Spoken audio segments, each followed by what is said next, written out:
Tournaments lesson మీకు ఇప్పుడు చెప్పడం జరుగుతుంది. టోర్నమెంట్ అనే పదం ఫ్రెంచ్ పదం. టోర్నమెంట్ అనే పదం ఫ్రెంచ్ పదం. ఓకే, ఇక్కడ మనం చూసుకున్నట్లయితే రెండు అంశాలు గమనిద్దాం.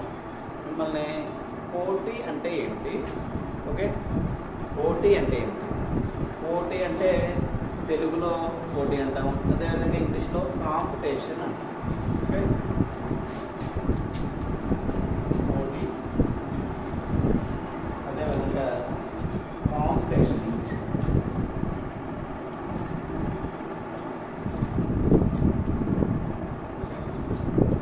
అసలు పోటీ ఎన్ని రకాలు ఇక్కడ మనం తెలుసుకోవాల్సింది ఏంటంటే పోటీ అంటే ఏంటి, పోటీలు అంటే ఏంటి. ఓకేనా, ఇక్కడ రాష్ట్రాన్ని చూడండి, పోటీలు. ఓకే, పోటీ అంటే కాంపిటీషన్, పోటీలు అంటే టోర్నమెంట్స్. ఏంటంటే టోర్నమెంట్స్.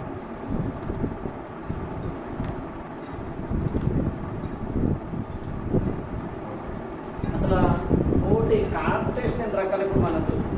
ఓకేనా, కాంపిటీషన్ రెండు రకాలండి. ఏంటి, కాంపిటీషన్ రెండు రకాలు.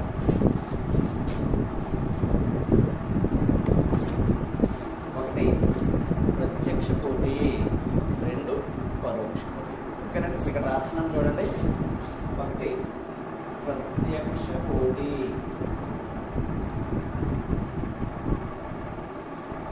మీరు కంటిన్యూగా లెసన్ చూస్తున్నప్పుడు రాసుకోవచ్చు. లేకపోయినట్లయితే మీరు ఆల్రెడీ రన్నింగ్ పాజ్లో పెట్టుకుని అక్కడ నేను చెప్తున్నది నేను ఎలాగ యాస్టిక్గా రాస్తున్నానో నోట్స్ కూడా రన్నింగ్ నోట్స్ అలా రాసుకున్నట్లయితే మీకు చాలా ఈజీగా ఉంటుందండి ఈ సబ్జెక్ట్స్. ఓకే, మనం మెథడ్స్లో మ్యాక్సిమం ఒక బిట్ కూడా పోకుండా మిమ్మల్ని నేను రెడీ చేస్తాను. మీరు అలా ప్రిపేర్ అయినట్లయితే ఒక్కటి కూడా మనం మిస్ అవ్వం సార్. ఓకే, ప్రత్యక్ష పోటీ,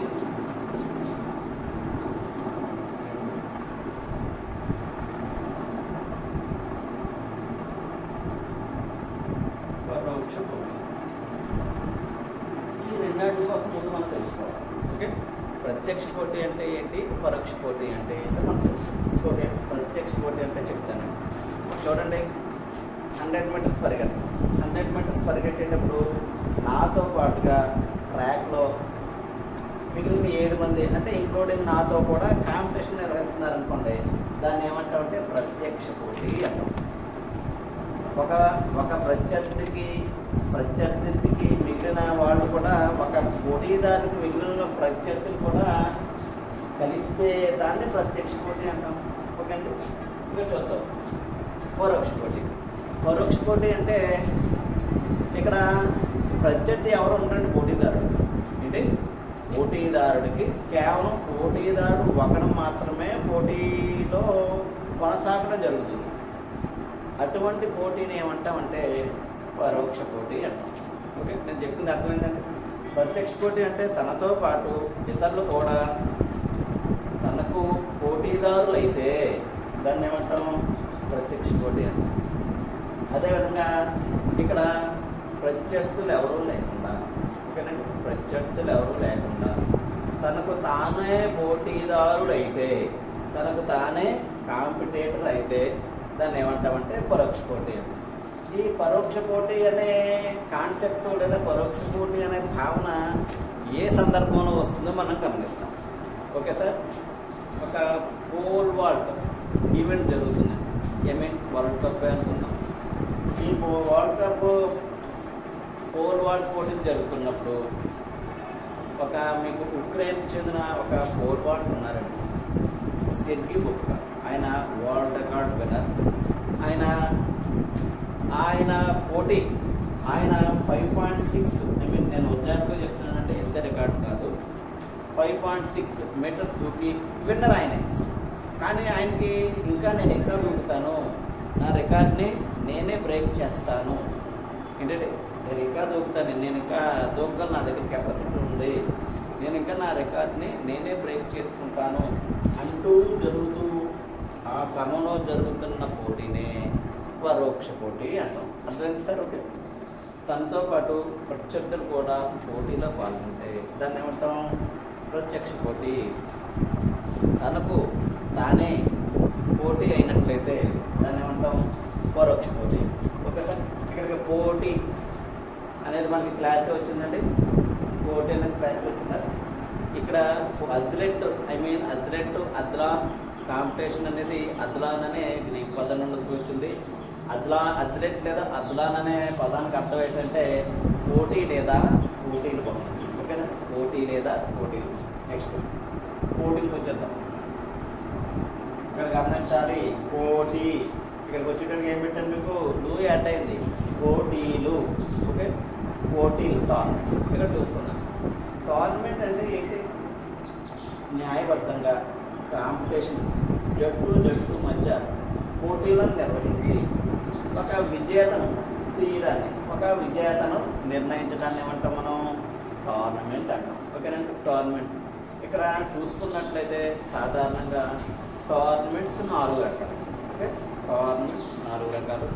ఇక్కడ మనం చెప్పుకున్నాం టోర్నమెంట్ అనేది ఏ పదం? ఫ్రెంచ్ పదం. ఒకటి అనుభవం కొరకు చేసే యుద్ధాలనే మనం అనుభవం కొరకు చేసే యుద్ధాలని టోర్నమెంట్స్ అనేవారు అనుకోవాలి. ఓకే, టోర్నమెంట్స్ పోటీలు. పోటీలు ఎన్ని రకాలు? 4 రకాలు.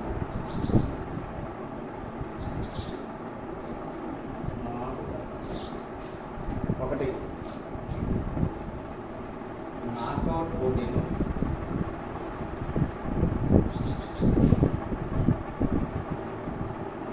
2 లీగ్ పోటీలు,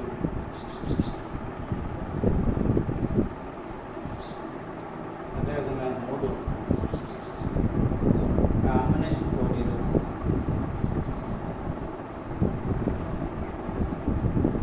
4 షాలిట్ పోటీలు.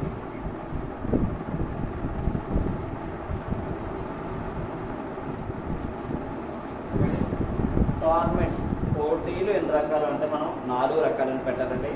1 నాకౌట్ పోటీలు, 2 లీగ్ పోటీలు, 3 కాంబినేషన్ పోటీలు, 4 ఛాలెంజ్ పోటీలు. ఓకే, మళ్ళీ ఇక్కడికి వచ్చి చూసుకున్నట్లయితే నాకౌట్ పోటీలు మళ్ళీ 4 రకాలుగా విభజించవచ్చు. ఓకే, 4 రకాలు. నేను ఎలా రాస్తున్నానో మీరు కూడా అలా నోట్స్ రాసుకున్నట్లయితే మీకు ఈజీగా అర్థమవుతుంది. ఓకే, నాకౌట్ చూసుకున్నాం.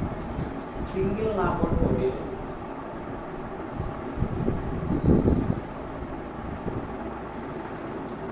డబుల్ నాకౌట్ పోటీలు,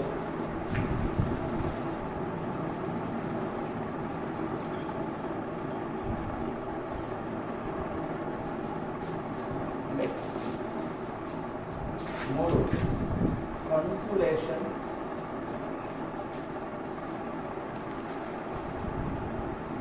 ఫస్ట్ అండ్ సెకండ్. ఓకే, 4 భగ్నాలు పోటీలు.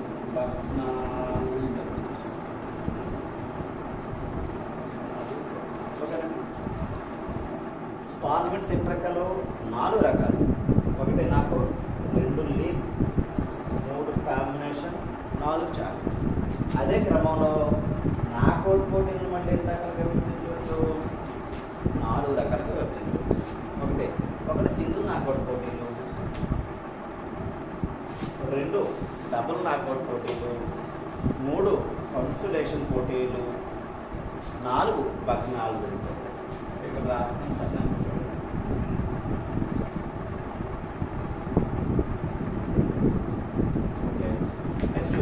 ఇప్పుడు మామూలుగా ర్యాండమ్గా పైనుంచి అసలు టోర్నమెంట్స్ అన్నీ చూసుకుందాం. ఆ తర్వాత ఒక్కొక్క టాపిక్ని నేను మళ్ళీ మీకు వివరించి చెప్పడం జరుగుతుందండి.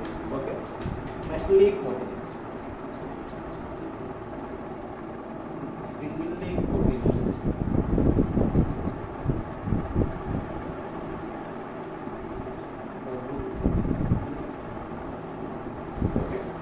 లీగ్ పోటీలు ఎన్ని రకాలుగా విభజించవచ్చు? 2 రకాలుగా విభజించవచ్చు. సింగిల్ లీగ్ పోటీలు, డబుల్ లీగ్ పోటీలు. నెక్స్ట్ కాంబినేషన్ చూద్దాం. కాంబినేషన్ పోటీలు మళ్ళీ 4 రకాలుగా విభజించవచ్చు. ఏంటంటే కాంబినేషన్ పోటీలు 4 రకాలుగా విభజించవచ్చు. ఇక్కడ రాస్తున్నాను సార్ చూడండి. League come knockout, knockout come league, league come league,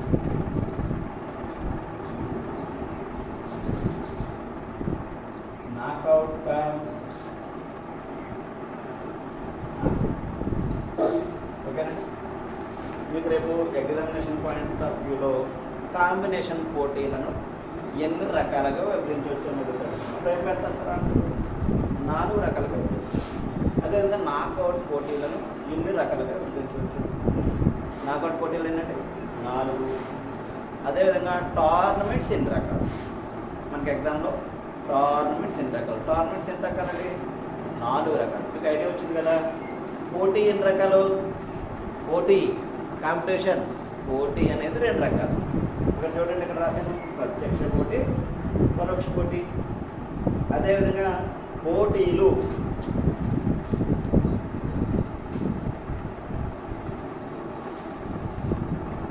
tournaments, ఇక్కడ పోటీ competition,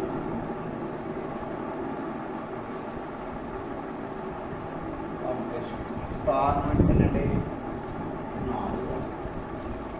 1 knockout, 2 league, 3 combination, 4 challenge. Next challenge పోటీ. ఛాలెంజ్ పోటీని ఏ రకాలుగా కూడా చూడలేదండి, ఛాలెంజ్ పోటీలు మాత్రమే. ఎందుకంటే ఇక్కడ దాకా మీకు క్లియర్ కదా. ఓకే, ఇప్పుడు నాకౌట్, సింగిల్ నాకౌట్ టోర్నమెంట్ కదా, సింగిల్ నాకౌట్ టోర్నమెంట్ కదా. ఓకే,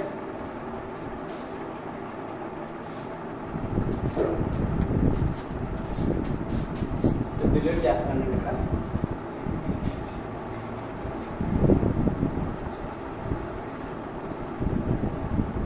ఓకే సార్, ఈ టోర్నమెంట్స్ అనేది చాలా ఈజీగా ఉంటుంది. మనం స్టెప్ బై స్టెప్ నేర్చుకుంటే మీరే చక్కగా చేస్తారు.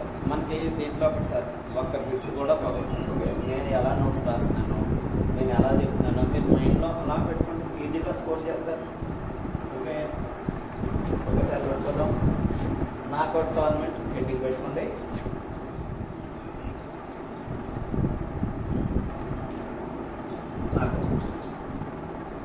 ఓకే, నాకౌట్లో మనం చెప్పుకున్నాం సింగిల్ నాకౌట్.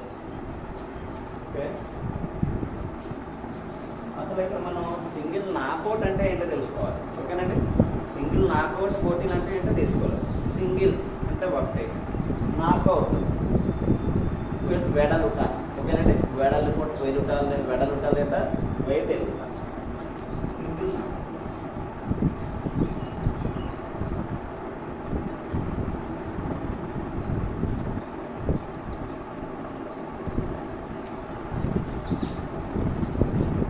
ఒక జట్టు ఒక పోటీలో పాల్గొని ఒకసారి ఓడిపోయినంత మాత్రాన పోటీ నుండి వైదొలిగే పద్ధతిని ఏమంటామంటే నాకౌట్ పోటీలు అంటాం. ఓకే సార్, మళ్ళీ చెప్తున్నానంటే ఒక టోర్నమెంట్ నందు ఒక జట్టు ఒకసారి ఓడిపోయినంత మాత్రాన పోటీ నుండి వైదొలిగే పద్ధతిని నాకౌట్ పోటీలు అంటారు. ఇక్కడ నాకౌట్ పోటీల యందు, నాకౌట్ టోర్నమెంట్ నందు పోటీల సంఖ్య తెలుసుకోవడానికి సూత్రం ఒకటి ఉందండి. ఆ సూత్రం ఏంటంటే n-1. సింగిల్ నాకౌట్ సూత్రం అడగడం జరుగుతుందండి. n-1.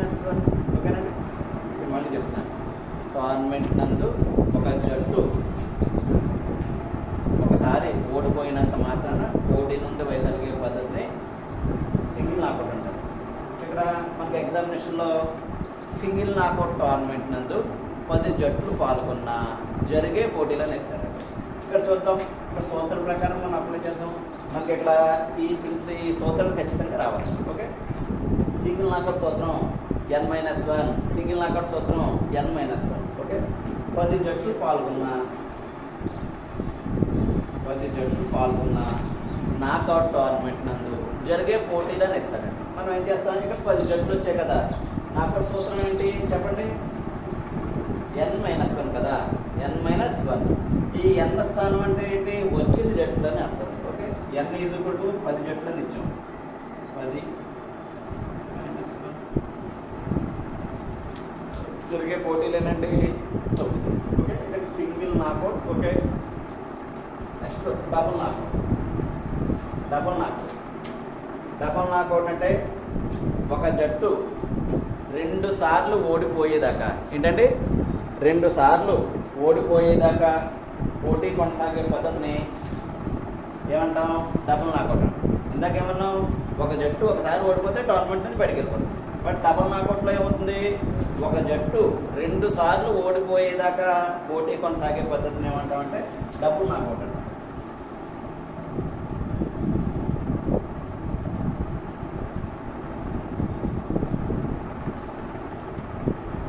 డబుల్ నాకౌట్ సూత్రం 2n-1 లేదా 2n-2.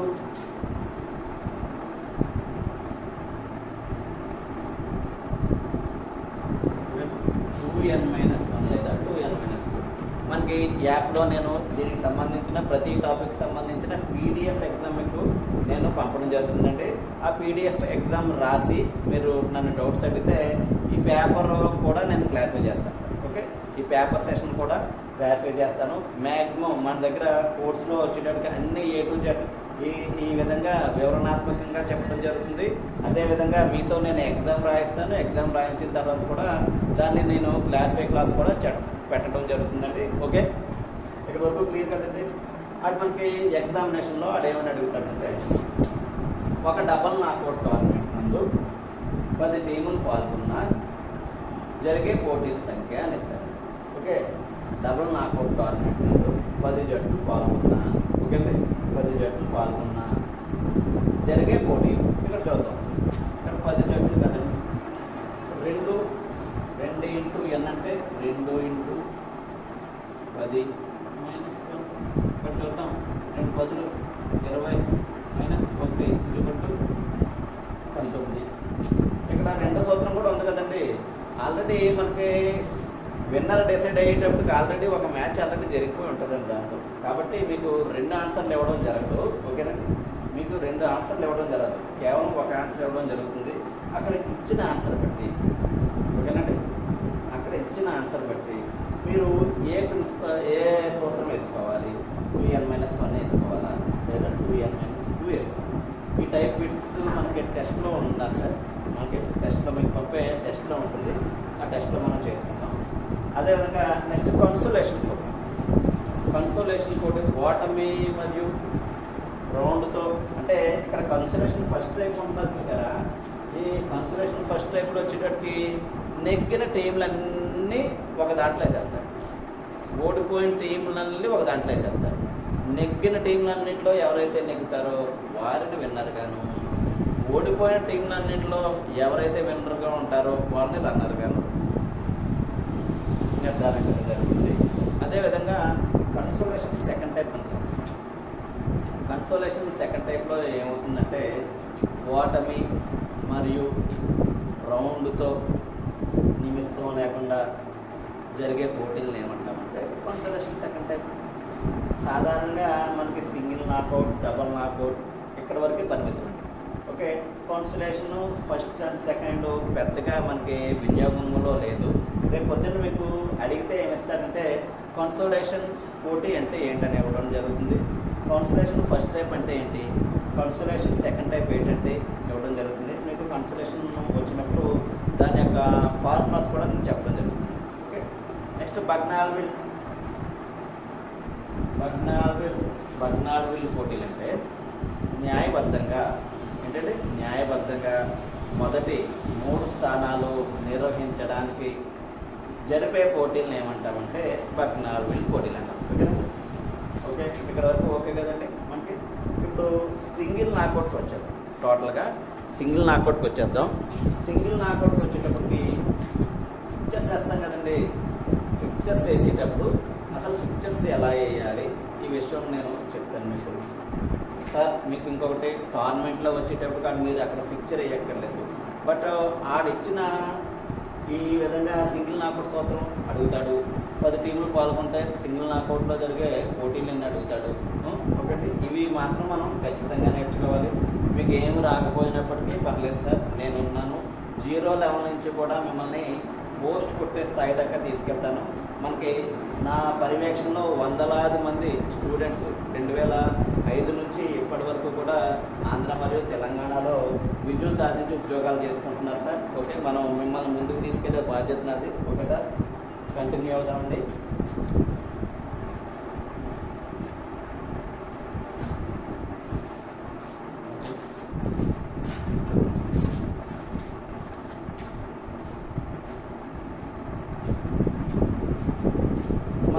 మీరు గమనించుంటారు, టోర్నమెంట్స్లో ఫిక్చర్ వేస్తున్నారు. ఫిక్చర్ ఏ టీము బీతో ఆడాలి, బీతో సీతో ఆడాలి మనం వింటూ ఉంటాం. అసలు ఫిక్చర్ అంటే ఏంటి? ఫిక్చర్ ఎప్పుడు వేస్తారు? ఈ ఫిక్చర్ వేయడం అనేది దేంట్లోకి వస్తుంది? అడ్మినిస్ట్రేషన్లోకి వస్తుందా, ఆర్గనైజేషన్లోకి వస్తుందా? ఓకే అండి, మనం కంటిన్యూటీ ఆఫ్ లెసన్లో దాన్ని చూసుకోవడం జరుగుతుంది. ఓకే, మనం గమనించండి, సాధారణంగా బై అంటాం కదా. బై అంటే ఏంటి? బై అంటే అర్థం ఏంటంటే డమ్మి. బై అంటే అర్థం డమ్మి. బై వచ్చిన టీం ఫస్ట్ రౌండ్ ఆడక్కర్లేదండి. ఓకే, ఫస్ట్ రౌండ్లో పాల్గొనక్కర్లేదు. అసలు బై అనే పదం ఎప్పుడు ఉద్భవిస్తుంది? బై అనే పదం ఉద్భవించడానికి అవకాశం ఎప్పుడు కలుగుతుంది చెప్పండి. ఓకే, నేను చెప్తున్నాను. బై అనే పదం ఎప్పుడు ఉద్భవిస్తుంది? అసలు బైస్ ఎప్పుడు ఇస్తారండి? వచ్చిన జట్లు సరిసంఖ్యలో ఉంటే బైస్ ఇస్తామా కదా? అదేవిధంగా వచ్చిన జట్లు బేసి సంఖ్యలో ఉన్నట్లయితే బైస్ ఇస్తామా? ఇవ్వచ్చా? ఓకే, మరి ఎప్పుడు ఇస్తాం బైస్? ఎప్పుడు బైస్ అనేవి ఎప్పుడు రావు? బై అనే పదం ఎప్పుడు ఉద్భవించదు? బై అనేది ఎప్పుడు రాదు? మనం ఇప్పుడు కూలంకుషంగా చెప్పుకుందాం సార్. బై అనేది డమ్మీ. ఓకే, బై వచ్చిన టీము మొదటి రౌండ్లో పాల్గొనాల్సిన అవసరం లేదు. బై అనే పదం ఎప్పుడు ఉద్భవిస్తుందంటే వచ్చిన జట్లు పవర్ ఆఫ్ 2 అధిక సంఖ్యకు సమానంగా లేకపోతే బైస్ అనేది రావడం జరుగుతుంది. ఓకేనండి, వచ్చిన జట్లు పవర్ ఆఫ్ 2 అధిక సంఖ్యకు సమానంగా లేకపోతే బైస్ అనే పదం ఉపయోగించడం జరుగుతుంది. ఓకే అండి, బై అంటే డమ్మీ.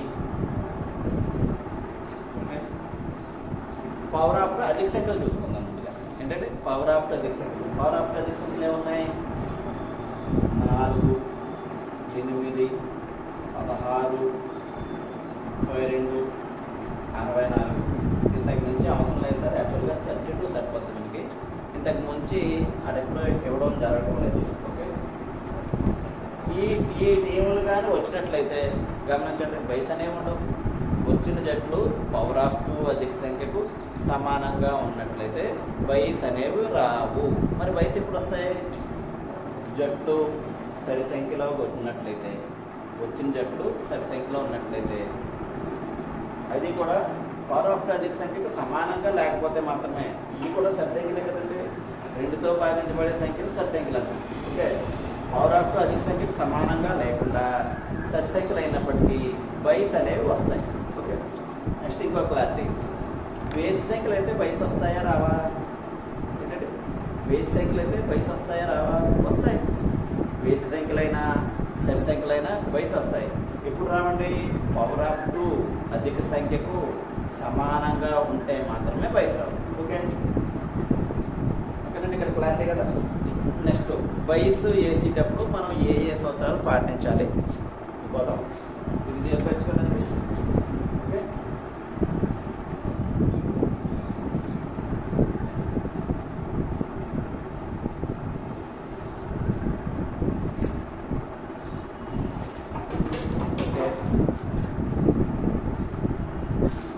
ఇక్కడ మనం కొన్ని సూత్రాలు మనకి 8 ఫార్ములాలు ఉంటాయండి. పెద్ద ఫార్ములాలు కాదు, చాలా చిన్న ఫార్ములాలు.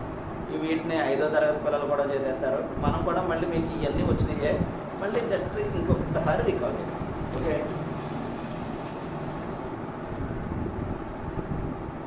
వచ్చిన జట్లు సరి సంఖ్యలో ఉంటే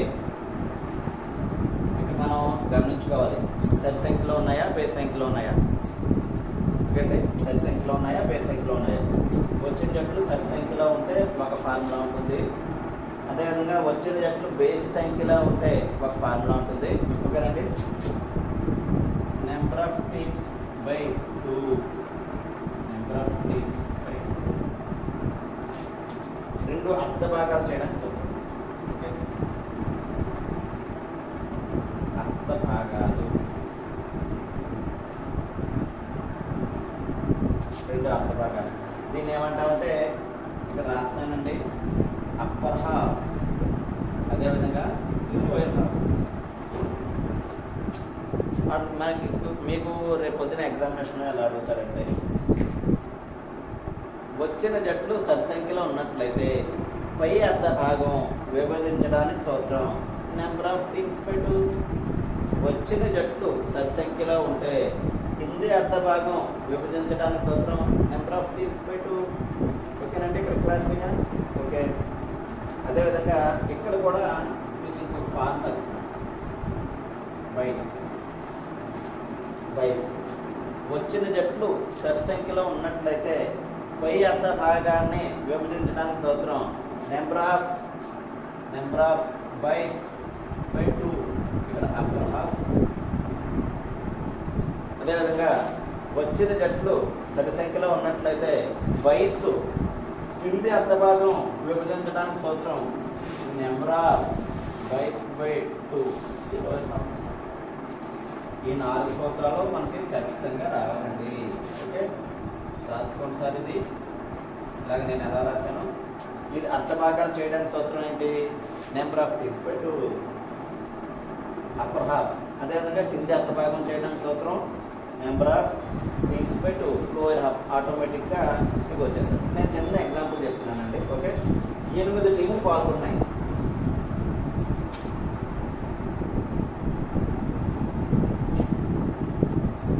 ఓకే సార్. 8 టీములు పాల్గొన్నాయి. 8 టీములు పాల్గొన్నట్లయితే రెండు అర్ధ భాగాలు చేయడానికి సూత్రం. ఇదే సూత్రాన్ని మనం ఇక్కడ ఇంప్లిమెంట్ చేసుకుందాం. చూడండి, నెంబర్ ఆఫ్ టీమ్స్ బై 2 కదా. ఎన్ని టీంలు వచ్చాయండి, 8 టీంలు వచ్చాయి కదా. మన ఫార్ములా ప్రకారం నెంబర్ ఆఫ్ టీమ్స్ అంటే 8 బై 2 చేయండి, ఓకే. 2 1 2, 2 4 8, okay sir. ఇక్కడ ఆటోమేటిక్గా మనం ఏం చేయాలి, 4 దగ్గర తీసుకున్నాం. 4 దగ్గర తీసుకున్నాం కదా, ఇది ఏమవుతుంది, అప్పర్ హాఫ్ అవుతుంది. ఈ కిందది లోయర్ హాఫ్ అవుతుంది, ఓకే. ఇక్కడ వచ్చేసింది, మీకు డౌట్ క్లియర్ కదా. 8 జట్లు పాల్గొన్న పై అర్ధ భాగానికి వచ్చే జట్లు ఎన్ని పెడతారు, 4. 8 టీములు పాల్గొన్న కింది అర్ధ భాగానికి వచ్చే జట్లు ఏంటంటే 4. ఇక్కడ 4 ఉన్నాయి, ఇక్కడ వరకు రాసుకోండి సార్. ఇది అయిన తర్వాత దీన్ని నెక్స్ట్ స్టెప్ అన్నది, ఓకే. Thank you.